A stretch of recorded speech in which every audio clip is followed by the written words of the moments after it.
Hi everybody, it's Austin. I am at home and maybe you still are too. I am here to talk about great genre-specific books that you can find in our library catalog and in our online collections that are just waiting for you to check them out. Today I'm going to suggest some nonfiction graphic memoirs for teens and young adults. First, I have They Called Us Enemy by George Takei, Stephen Scott, Justin Eisinger, and illustrated by Harmony Becker. This is a memoir by the actor George Takei of Star Trek and Facebook and Twitter fame about the time he and his family spent in the unconstitutional Japanese internment camps in the US during World War II. The story goes between the childhood years that Takei spent in the camps and his later life where he's having different conversations and thinking different things about that experience. It's a complicated story about family and courage in the face of violent, scary racism and the ways in which a person can grapple with trying to understand an experience like that. It's won plenty of awards. It's also got a seal of approval from me. So please go ahead and give it a shot. Great book. Next, I have the March series by the late Congressman and activist John Lewis, along with Andrew Aydin and Nate Powell. It is the autobiographical story of John Lewis's ongoing involvement with the American Civil Rights Movement. There are 3 volumes of this story, wherein we see different historical moments through the window of Lewis's own life, including his entry into activism when he was inspired by Martin Luther King Jr., the Freedom Riders movement, the passage of the Civil Rights Act of '64, and the march from Selma to Montgomery. This is a great series, powerful and important story, and a great read. The formatting of it is much more adult, so it might take you a little bit longer to read even though they're pretty short. Next, I have Tomboy by Liz Prince. This is a pretty straightforward but incredibly well-executed memoir of the life of a teenager trying to, figure things out.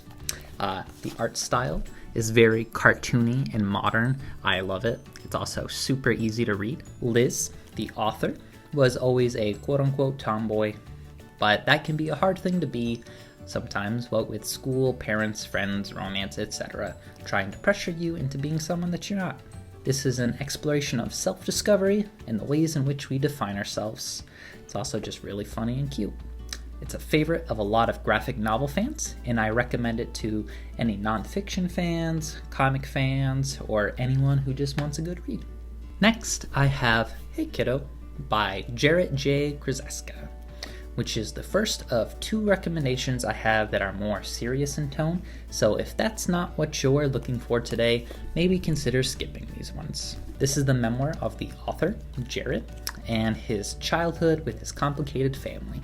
His mother struggles with addiction, he has never met his father, and his grandparents are not very excited to be raising him.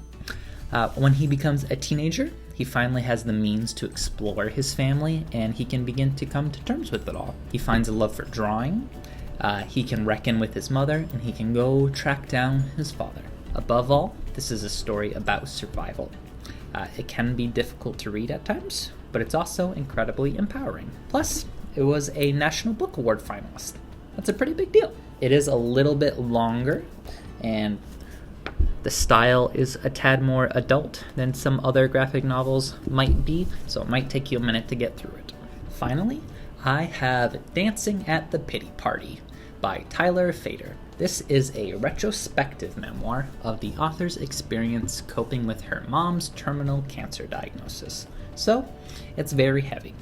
But, as the name implies, it tackles that heaviness with a strong sense of humor. It goes through their experiences as a family with the entire treatment process, the Jewish funereal services they hold with their friends and extended family, and the ways in which their lives were permanently changed. I personally really liked this book, and I liked it because it was very realistic. It's not dreary at all. It's obviously very sad, but it's filled with awkwardness and humor and disbelief and love and joy as well as grief. And it really focuses on the happiness that Tyler's mom brought to her family and how she is still very much an influence in their lives. It's really, really lovely. So, those are my recommendations for nonfiction graphic memoirs. To place holds for any of these books or any others in our catalog, check out our website. You can also check out our new BookMatch service, where you answer questions about your reading interests and we provide you with curated recommendations. Thanks, guys. Keep reading, and I will see you next time.